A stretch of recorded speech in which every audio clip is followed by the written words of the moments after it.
The Western media has its knives out and its magnifying glass firmly pointed at New Delhi.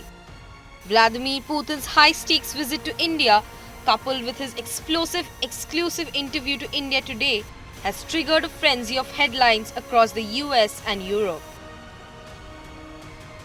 And the tone is unmistakable. India is walking a tightrope, and the West is watching every step. The New York Times set the mood immediately. For them, the big story wasn't policy, trade, or the 23-year-old annual summit tradition. It was optics.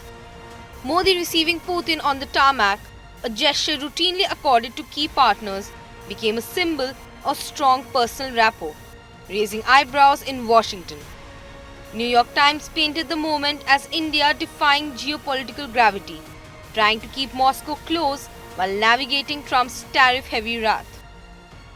The Washington Post doubled down.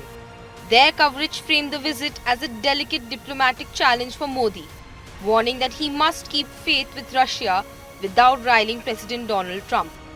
They highlighted US punishment over discounted Russian crude, portraying India as walking into a sanctions minefield with every oil shipment it negotiates.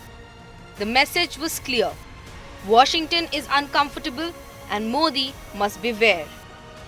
But it was Putin's India Today interview that detonated across Western newsrooms.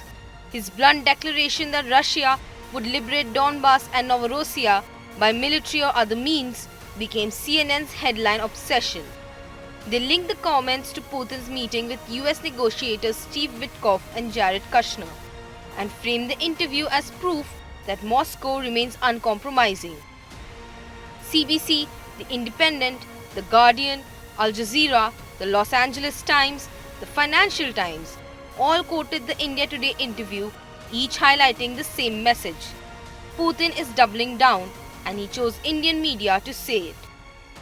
Western outlets cast the interview as strategic signaling, a reminder that Putin still enjoys access to global South megaphones, even as the West tries to box him in. The Wall Street Journal took the sharpest tone. For them, Putin's Delhi trip is a rescue mission, an attempt to protect a partnership that is crucial economic and diplomatic lifeline.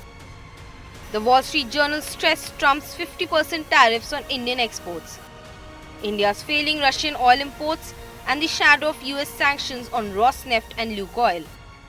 The narrative?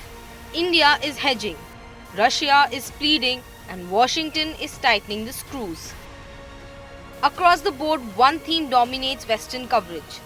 India is performing a balancing act. A balancing act between Russian weapons and American partnerships. Between discounted oil and tariff threats. Between strategic autonomy and great power pressure. What Western media rarely acknowledges, however, is the simple truth that India is no junior partner in this equation. Putin's willingness to sit for an extended, hard-hitting interview with an Indian news outlet, his first major foreign media interaction in years, was itself a geopolitical message. And the West heard it loud and clear. India's platform matters, and India's choices, whether Washington likes them or not, will define the next chapter of global power politics.